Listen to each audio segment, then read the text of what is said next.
Olá, muito bem-vindos a mais um Protagonistas RS aqui na programação da Poa Streaming TV. Nosso programa no ar todo domingo às 10 da noite e, é claro, você nos acompanhando também nos nossos jantares, nossos encontros. Já chega a sua 12ª edição, um ano, portanto, no próximo dia 14 de setembro, no Café da Catedral.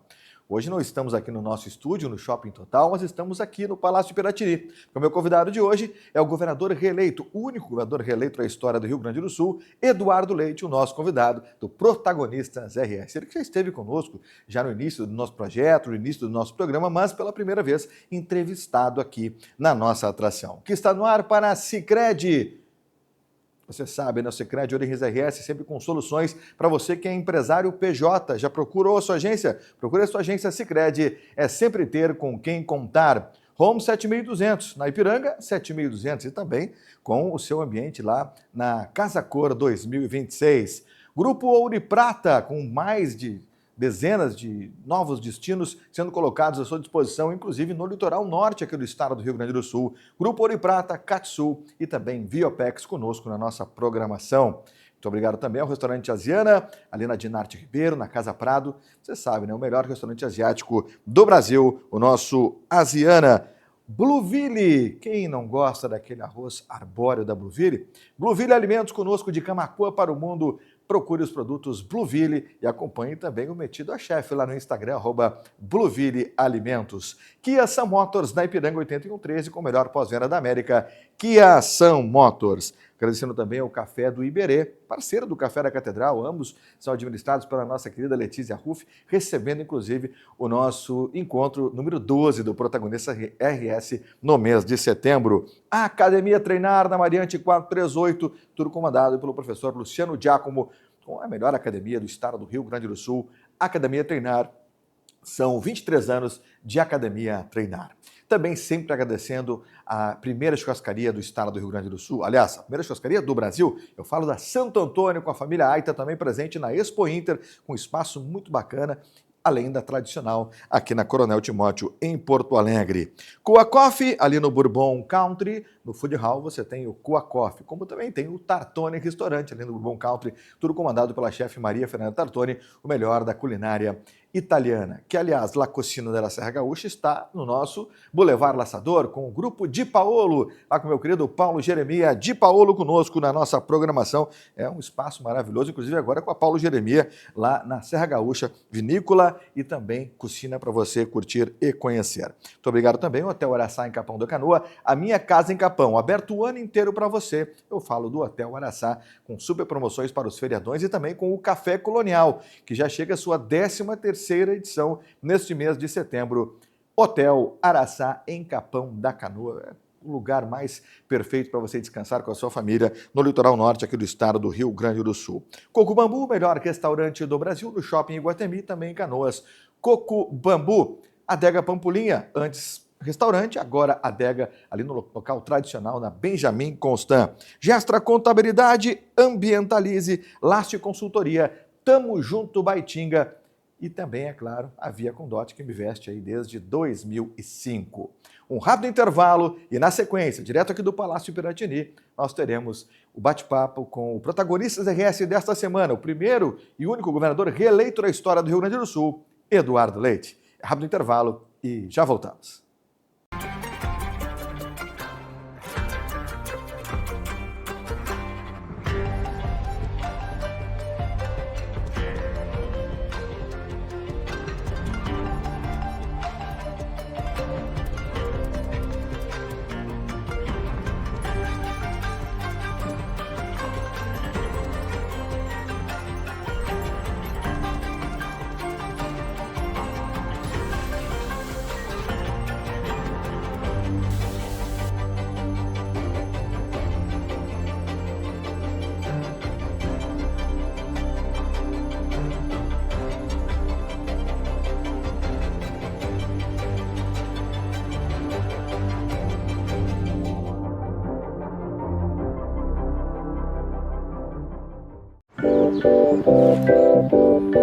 Investir com Sicredi é ter planejamento financeiro para a vida inteira. É ter um portfólio de produtos com diversas oportunidades para cada momento. É ter a segurança que precisa para ver seus investimentos evoluírem com você. É ter sempre um especialista próximo que entende cada um dos seus objetivos. Investir com Sicredi ao longo da vida é ter com quem contar. Pessoal, vocês já sabem da novidade, chegou o primeiro leito-cama da Ouro e Prata. E a modalidade leito-cama é ainda mais confortável. A poltrona reclina 180 graus, acompanha um kit de viagem com travesseiro, coberta, um lanche e a água que fica disponível durante toda a viagem. Venha conhecer essa nova modalidade e faça sua viagem com ainda mais conforto a bordo do leito-cama da Ouro e Prata. Hoje, não é só o cheiro do arroz sendo preparado que enche a casa. Cada grão que cozinha aqui tem uma história. A de quem planta, de quem colhe, de quem me ensinou que cozinhar é cuidar, amar. Quando eles chegarem, a comida vai estar pronta e a história vai continuar. Blueville. Em cada grão, uma história. A Viopex, empresa do Grupo Ouro e Prata, é referência nacional no transporte de cargas, unindo tecnologia, inovação e eficiência. De sul a norte, nossos veículos modernos, todos equipados com avançados sistemas de rastreamento, percorrem mais de 4 milhões de quilômetros por mês, garantindo agilidade e segurança em cada entrega. Todos os dias, movimentamos cerca de 25 toneladas de cargas, contando com uma estrutura robusta, com mais de 200 agências em todo o Brasil, para atender você com rapidez. Realizamos entregas em até 12 horas dentro do estado e com rastreamento, para que você acompanhe o envio da sua encomenda. A Viopex possui autorização da Anvisa para o transporte de alimentos, medicamentos, insumos farmacêuticos e produtos para a saúde, garantindo total conformidade e confiabilidade. Viopex, movendo, transportando o Brasil com segurança, tecnologia e compromisso. Acesse viopex.com e faça agora mesmo a cotação da sua próxima encomenda.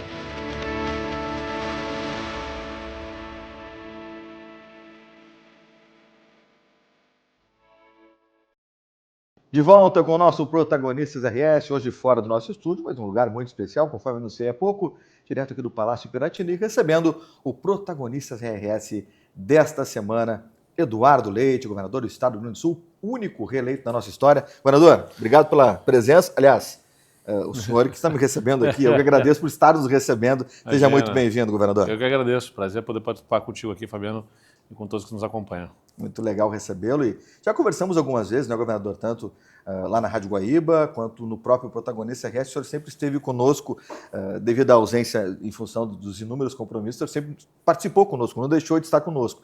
E desde o início, inclusive, já pude vir aqui no Palácio para entregar, inclusive, o senhor recebendo uma placa como membro fundador do nosso grupo, porque realmente a gente fala das coisas que enaltecem, que fortalecem aqui o nosso estado do Rio Grande do Sul. Mas hoje o assunto não é o Rio Grande do Sul, o assunto hoje é Eduardo Leite. Opa! Para começar, o início de tudo, governador. Como é que cresceu o Eduardo Leite lá em Pelotas, o desejo de se tornar primeiro um político municipal para depois se tornar governador do estado? De onde é que nasce tudo isso? Você foi líder de turma, aquela história toda também? Sim, fui. Olha, Fabiano, eu sou o caçula de 3 irmãos, homens, né? Meus pais são professores universitários aposentados, hoje em dia. Meus pais foram professores tanto na Universidade Federal quanto na Universidade Católica de Pelotas. Minha mãe era professora de Ciências Políticas. E o meu pai, embora não seja um político, ele teve atuação política. Ele foi secretário municipal do governo do prefeito Bernardo de Souza na década de 80, lá em Pelotas. Secretário de Educação e depois secretário de governo do município. Ele chegou a concorrer a prefeito lá em Pelotas em 88. Eu tinha 3 anos de idade, então não me lembro daquela campanha. Do processo. Mas a gente tinha em casa as fitas VHS da campanha eleitoral. Então, de alguma forma, aquelas fitas VHS lá, eu depois, quando criança, comecei a pegar, via, assistia, uma especial admiração, assim, né? Meu pai tendo participado do processo político como candidato, aquilo me encantava. E no colégio, sim, eu era representante da turma, o líder da turma, depois fui o presidente do Grêmio Estudantil da escola. Tudo isso foi me forjando, de alguma forma, começando a participar de projetos voluntários, né? Teve a Fundação Tiago Gonzaga, da Disa Gonzaga, ela precisava de gente para poder liderar os movimentos lá em Pelotas. Eu era o presidente do Grêmio Estudantil, já encampei aquela campanha do Vida Urgente para fazer conscientização de jovens no trânsito. Depois, quando eu entrei na Faculdade de Direito da Universidade Federal de Pelotas, tinha um projeto super bacana que era o Tribunos da Cidadania, em que estudantes de direito iam para escolas públicas na periferia da cidade. Toda semana eu tinha 3 turmas em que eu dava aulas de noções de direito, noções básicas de questões de direito e de cidadania. Então, as questões elementares de direito do consumidor, por exemplo, aquelas coisas que tocam na vida do dia a dia das pessoas. A gente tinha toda semana 3 turmas em uma escola no bairro Navegantes, lá em Pelotas, em que eu dava aulas também. E aí decidi, aos 19 anos, quando eu estava no meio da faculdade de Direito, concorrer a vereador em Pelotas. Fiz uma campanha, eu, meus amigos, eu mesmo era o produtor do meu material. Na época era o Corel Draw ainda, para ter uma ideia, para fazer. Hoje em dia faz tudo na inteligência artificial. É verdade, né? só pede. Naquela época, montei meu material de campanha, aí consegui umas doações ali com o tio, com meu pai, não sei o que tal, para fazer a campanha. Acho que eu gastei uns 5 mil reais naquela campanha. Foi imprimir o material e sair fazendo campanha na rua. E fui um dos candidatos mais votados naquela eleição em Pelotas aos 19 anos. Não me elegi por causa do quociente eleitoral, na verdade, que na nossa coligação tínhamos elegido 2 vereadores, eu fiquei em terceiro, eu fiquei primeiro suplente, com 2.937 votos. Eu fui trabalhar na prefeitura, o prefeito Bernardo, curiosamente, que tinha sido o prefeito com quem meu pai tinha trabalhado na década de 80, voltou a ser prefeito, naquela eleição, 2004. E aí me convidaram para trabalhar na prefeitura lá com ele. Eu fui ser assessor de um secretário, depois virei secretário municipal com o prefeito Fetter Júnior, porque o Bernardo teve que renunciar por um problema de saúde. O Fetter assume a prefeitura em 2006 e eu me torno chefe de gabinete do prefeito, aos 21 anos de idade. É uma posição super importante, jovem, porque o chefe de gabinete do prefeito é o chefe da Casa Civil ali, né, na estrutura do município. Aos 21 anos de idade eu viro chefe de gabinete do prefeito e depois, aos 23, eu sou eleito vereador em 2008. Fui candidato a deputado estadual em 2010, não me elegi, fiz 21 mil votos, precisava 30 mil votos no PSDB naquela eleição para me eleger. E o que sempre digo, né, que é interessante essas coisas da política, porque a minha não eleição me deixou ficar em Pelotas para me tornar presidente da Câmara Municipal no ano seguinte, em 2011, e tomar ali a decisão de concorrer a prefeito de Pelotas em 2012 e ser eleito prefeito aos 27 anos lá em Pelotas. Então, jovem também, né? Em apertadíssima síntese aqui, né, como é que começa esse negócio? Essa é a jornada. Sempre me encantou muito que a política nos permite fazer de impacto na sociedade.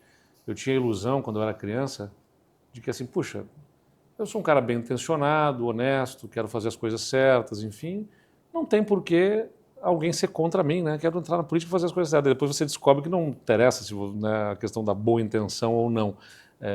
Há disputas, há briga, há correntes diferentes de pensamento, e isso que me chateia um pouco na política hoje em dia, porque eu acho que a gente pode divergir no campo das ideias, né? Ou seja, nos enfrentarmos mostrando aquilo que a gente pensa de diferente, para que a população, que é a dona da coisa toda, tome uma decisão sobre que caminho vai seguir. Eu não preciso ficar lançando sobre um adversário suspeitas de má intenção, de má índole, né, de ser uma pessoa do mal, enfim, porque o debate político está muito raso nessa coisa toda. Mas, enfim, a jornada é mais ou menos essa aí que eu te contei aqui. Pois é, que bacana conhecer um pouquinho dessa história. Eu não sabia que o senhor tinha sido, por exemplo, assessor justamente do chefe de gabinete, né, do da prefeito. prefeitura. Não, e é interessante quando o senhor fala sobre essa questão de intenção, né, governador, porque, de fato, eu tenho esse pensamento que o senhor tem e concordo plenamente. Todos nós temos intenção positiva dentro daquilo que a gente entende como intenção positiva e daquilo que vai ser bom. Só que hoje em dia, bem como o senhor coloca, a gente tenta sempre trazer isso, falamos sobre isso na Rádio Guaíba, lá no retorno para a Rádio Guaíba, o quanto que hoje as pessoas elas ouvem muito mais para criticar e não para compreender, para entender de fato. Eu costumo dizer que você precisa estar permeável à ideia dos outros, né? Porque eu vejo muita gente que é impermeável. Se você conversa com alguém, percebe que ela não está efetivamente absorvendo as suas ideias, ela está simplesmente preparando a resposta. Né? Então, um diálogo não é simplesmente deixar o outro falar. Eu costumo dizer que isso é um monólogo de duas partes, duas pessoas monologando. É isso que a gente observa muito na política hoje em dia. Diálogo é quando você expõe as suas ideias e ouve as ideias do outro, assimilando aquelas ideias, entendendo, se deixando convencer, até se for o caso, né, por ideias que sejam bem postas e que te convençam. Então, acho que isso é muito importante. Então, assim, eu me forjei nesse ambiente de uma família de professores que sempre me estimularam muito no debate. As conversas em casa sempre eram assim os assuntos do dia. No almoço, a gente, né, vai o encontro da família na hora do almoço, principalmente lá em Pelotas, meus pais, professores, está acontecendo alguma coisa, sei lá, na política, os assuntos eram trazidos à mesa. A gente ficava longamente ali na hora do almoço discutindo, debatendo, né, cada um trazendo a sua opinião sobre aqueles assuntos. Esse ambiente me estimulou muito. Os meus irmãos são servidores públicos, um é delegado da Polícia Federal, o mais velho, o outro é fiscal agropecuário do Ministério da Agricultura, e os meus pais também professores concursados da Universidade Federal. Então essa cultura do serviço público também sempre esteve presente para mim. Originalmente, quando eu fui fazer faculdade de Direito, eu tinha a intenção de fazer diplomacia, eu queria ser diplomata. Faria, portanto, o concurso do Instituto do Rio Branco. Mas acabou que a política acabou me demandando, né? E que também é uma forma de serviço público. Eu me considero um servidor público. A diferença é que, ao invés de ser admitido pelo concurso público, eu sou admitido pelo voto popular e por um prazo definido. Então, me orgulho muito do que eu pude fazer como prefeito durante 4 anos em Pelotas, depois como governador ao longo desses últimos 8 anos. Claro que não está tudo resolvido, é claro que tem problemas, é claro que tem desafios, mas é muito bacana você poder ver em cada indicador, em cada número, que você conseguiu tocar positivamente na vida das pessoas. Puxa, um estado que tinha a criminalidade que a gente estava vivenciando lá entre os anos 2016, 17, 18 foram muito duros para o estado, por conta de um desafio fiscal que gerava a dificuldade de pagar salário, de chamar novos servidores, de investir nas polícias. O Estado estava realmente vivendo um momento dramático, né? E a gente consegue fazer uma redução de 50% dos homicídios, de 80% de redução de roubos de pedestres e de 90% de roubos de veículos. Puxa, isso muda a vida das pessoas. Ou na educação, que a gente sai de 18 escolas para 432 escolas com tempo integral. Isso muda a vida das pessoas, os indicadores de aprendizagem mostrando que as crianças estão aprendendo mais. Quando você faz a política bem feita, né? Então, isso me encanta muito nas possibilidades da política, apesar de ser esse ambiente fratricida, né, hoje em dia, de muita briga. Mas se você coloca a sua energia em atacar o problema, a gente consegue realmente entregar resultados positivos. Governador Eduardo Leite é o nosso convidado de hoje aqui do Protagonistas RS, na nossa edição aqui na Poa Streaming TV, todo domingo às 10 da noite. E, é claro, lembrando do nosso jantar de aniversário de 1 ano aqui, vizinho do governador, aqui no Café da Catedral, no dia 14 de setembro. Agora, governador, em que momento foi que ele deu aquele estalo, assim, o senhor era prefeito de Pelotas, e, poxa, eu posso ser governador do estado? Teve um momento que houve uma conversa, ou o senhor, puxa, mas só um pouquinho, eu posso ser governador? Olha, a minha capacidade individual, eu julgava tê-la. Agora, o ponto é que política envolve circunstância, contexto, né, o momento. Vamos lá, o Rio Grande do Sul tem uma enorme desigualdade regional, né? A metade norte do estado tem uma dinâmica, um dinamismo econômico que, infelizmente, a metade sul, ao longo das últimas décadas, não tem conseguido alcançar, né? Tanto isso acaba replicando no protagonismo político, né? Uma região que economicamente é mais próspera acaba tendo mais protagonismo político do que outra região, de menor prosperidade, menor desenvolvimento, ou com mais desafios socioeconômicos, como é o caso da região sul. Tanto é que, ao longo dos últimos 40 anos, vamos pegar o período da redemocratização do país, os governadores todos se revezaram entre governadores com história, vida pública ou em Porto Alegre ou em Caxias do Sul. Exato. Então você tem ali, mesmo os que não são de Porto Alegre, como o Tarso ou Olívio Dutra, fizeram a vida pública, Exato, a vida política deles aqui em Porto Alegre, na própria capital, Ieda, foram prefeitos, né? E tal. A Ieda, que é de São Paulo, fez a vida dela aqui em Porto Alegre. Depois você tem Simon, Rigoto, Sartori, né, de Caxias do Sul, há 100 anos, eu acho, não tinha um governador da metade sul do estado. Então, projetar que eu pudesse, a partir de Pelotas, virar governador do estado não era exatamente assim, era uma ousadia. Mas aconteceu na eleição de 2016, que foi a eleição que eu deixei a prefeitura de Pelotas, passando o bastão para a minha vice-prefeita à época, que foi eleita, a Paula Mascarenhas.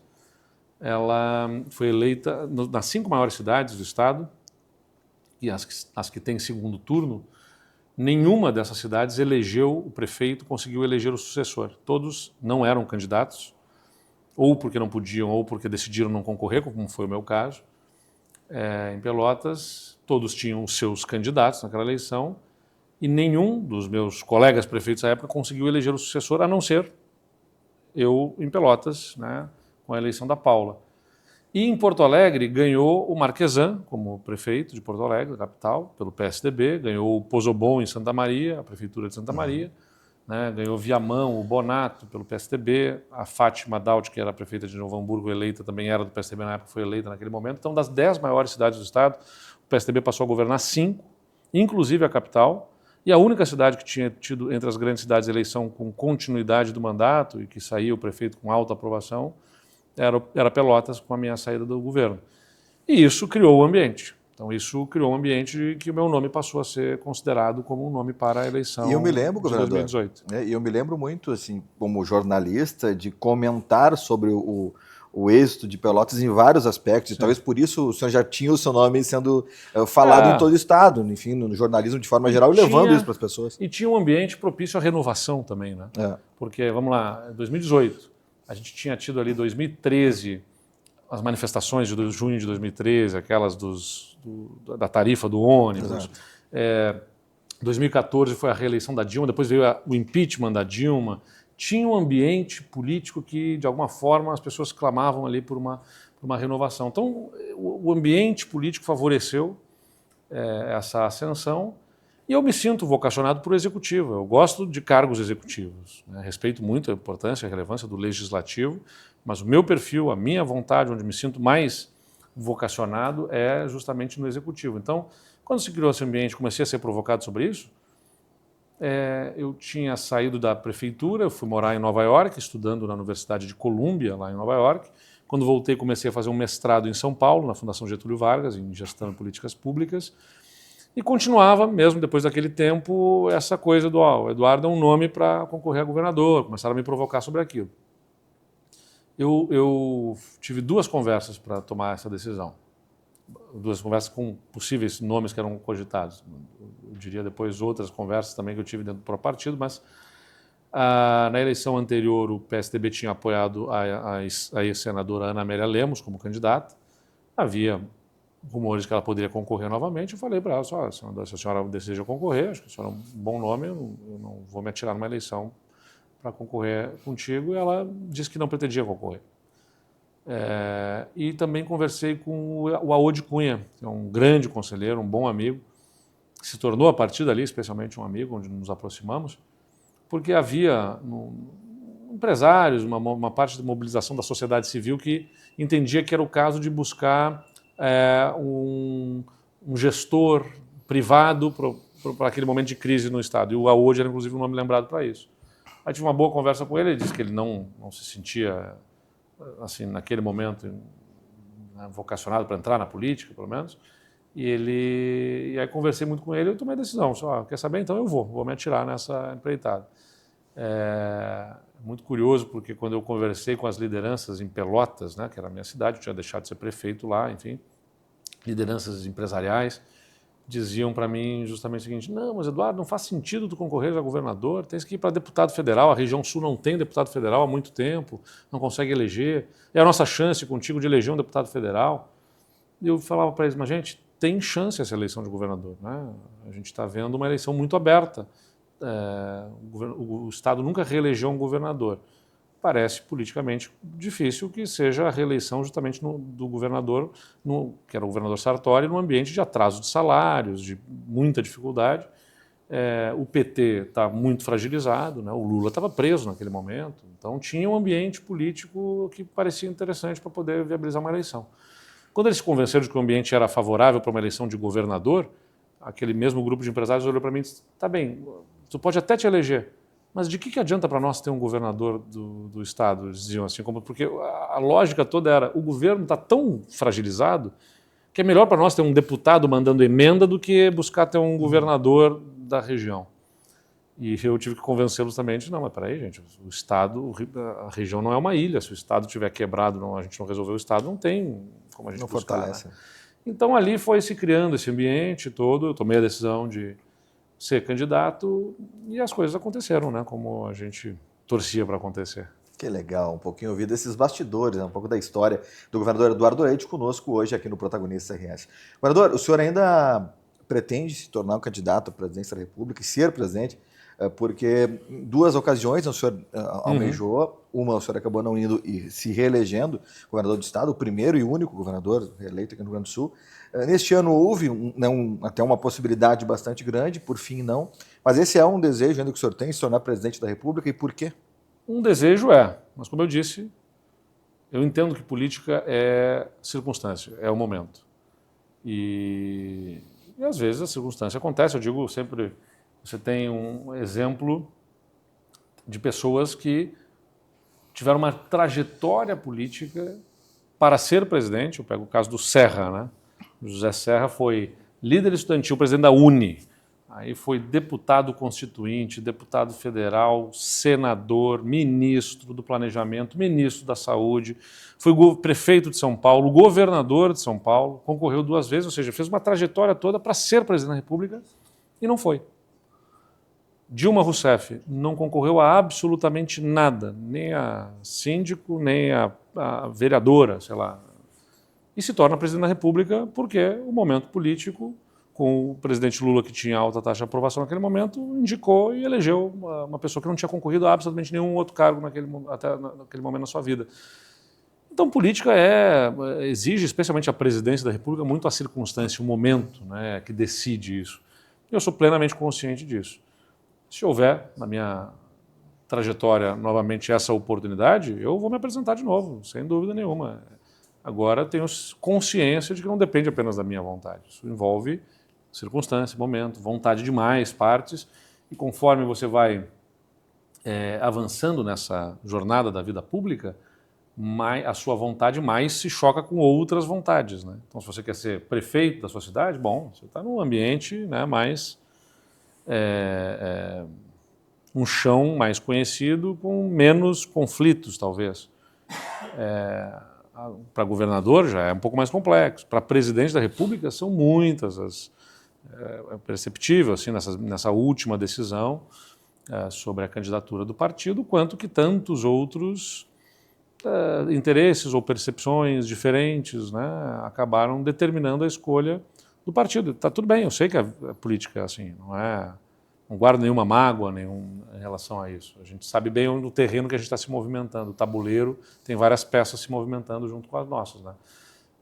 Então, estou bem tranquilo em relação a isso. Mas eu não consigo me conformar em ver o país insistindo numa polarização radicalizada, fratricida, política destrutiva.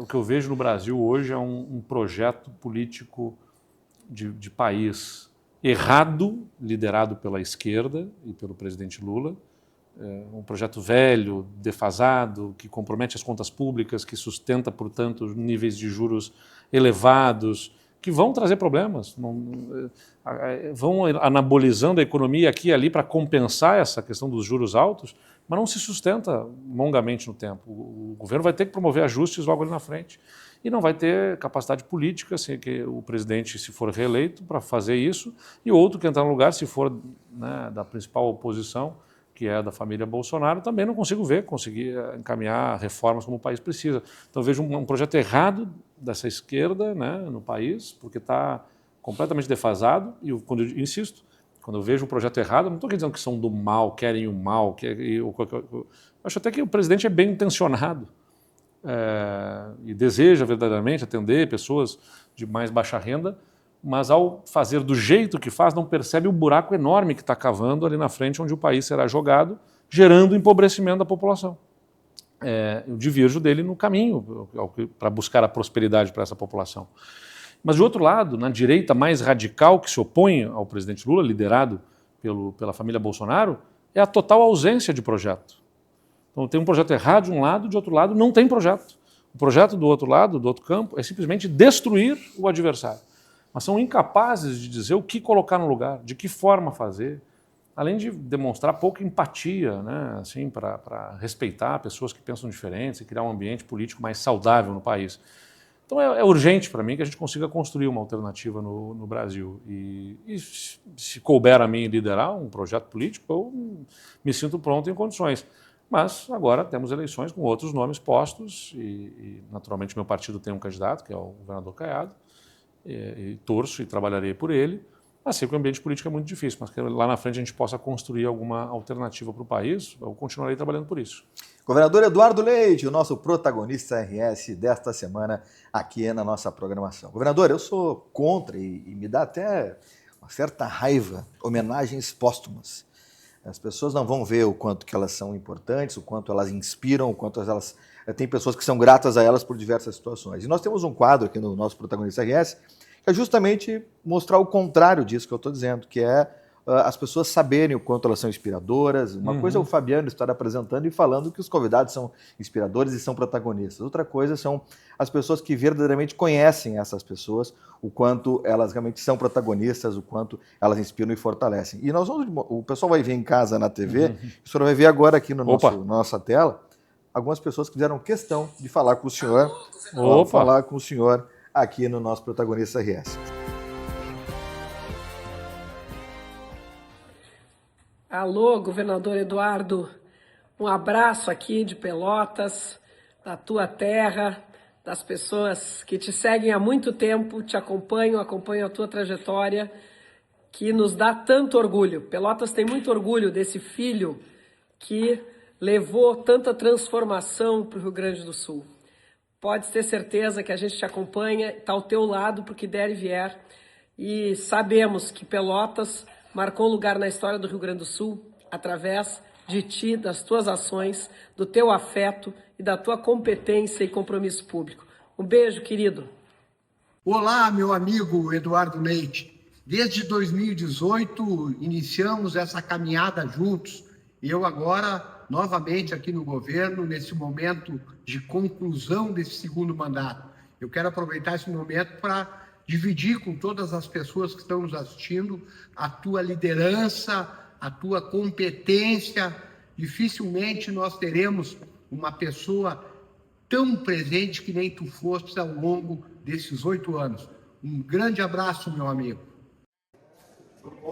Olá, meu amigo Eduardo, estou gravando esse vídeo aqui para agradecer todo o período de parceria que tivemos, sabedor que sou, que temos ainda mais alguns meses pela frente deste governo, e agradecer também, principalmente, o teu apoio que sempre me deu, né, para que a gente pudesse colaborar em viabilizar políticas públicas que melhorassem a vida dos gaúchos no Rio Grande do Sul. Tenho muito orgulho do governo que estamos fazendo e quero muito dar o próximo passo no próximo governo, a partir da vitória nas eleições. Um abração.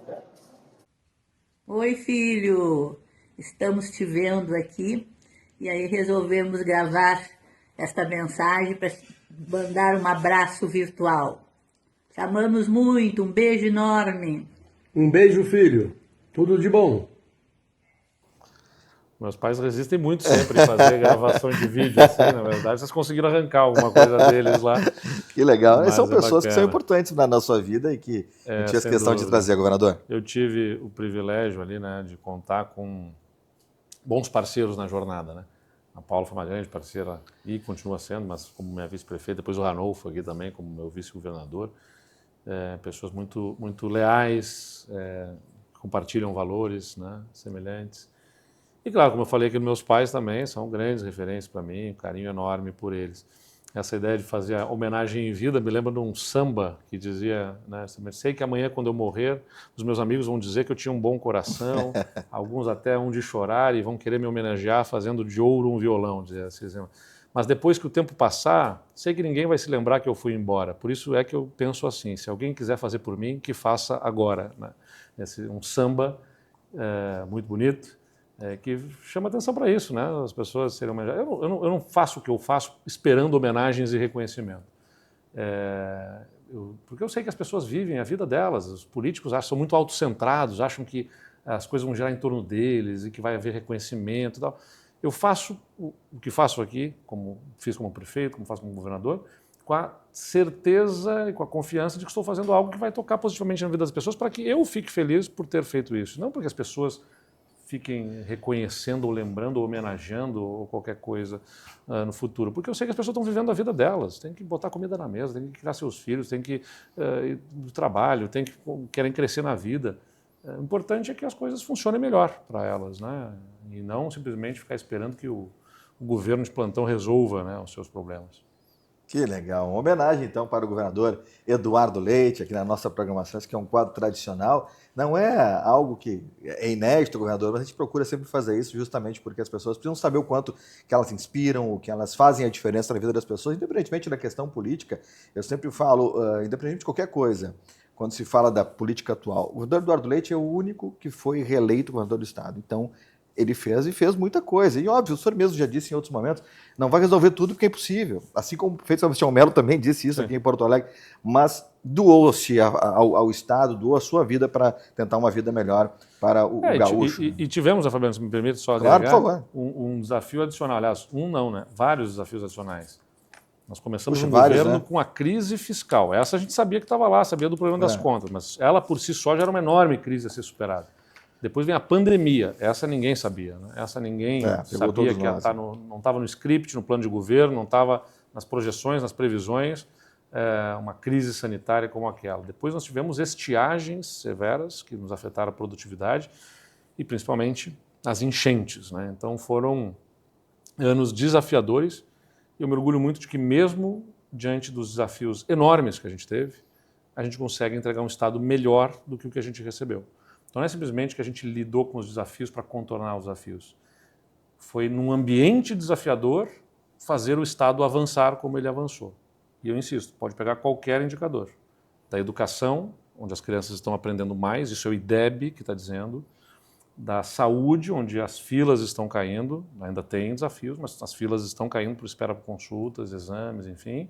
A segurança pública, em que a criminalidade alcança os menores níveis, ou a segurança alcança os melhores indicadores da história já registrada.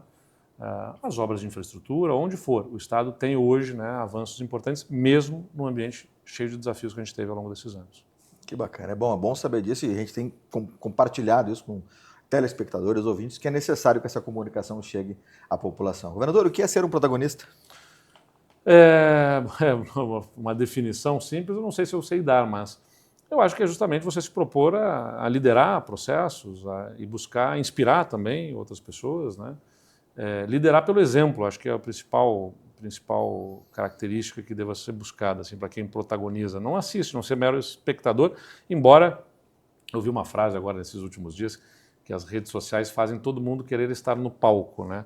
Então, no mundo que está todo mundo no palco, às vezes é bom ser plateia, uma pessoa me disse, né? Está todo mundo querendo a atenção, a audiência, de tudo que é jeito, mas eu acho que ser protagonista é justamente você, para onde eu estou, na vida pública, não se conformar com as coisas e querer transformá-las, né? Eu gosto daquela frase também, governador, que a rede social mostra, que todo mundo vê o vinho que eu tomo, mas não vê os tombos que eu levo, né? Bom, ninguém posta para ver. Sem dúvida. Governador, já lhe agradecendo pela companhia aqui no nosso Protagonista RS, uma honra para a gente muito grande nos receber aqui, agradecer a toda a sua equipe, né, ao Ismael, todo o seu time, que sempre nos recebe muito bem, de passar o nosso convite para o nosso aniversário de um ano aqui no Protagonista RS. Do seu ladinho, eu sei que é um pouco longe para o senhor, o Café da Catedral, ao ladinho do Palácio, mas será uma honra recebê-lo na ocasião onde vamos lançar também o nosso primeiro livro. A cada ano sairá o nosso livro do Protagonista RS, contando, né, um pouquinho das histórias que são contadas aqui, inclusive essa aqui do senhor, que vai estar no nosso livro, que vai contar lá todos os mais de 30 convidados, personalidades que estiveram conosco no nosso programa,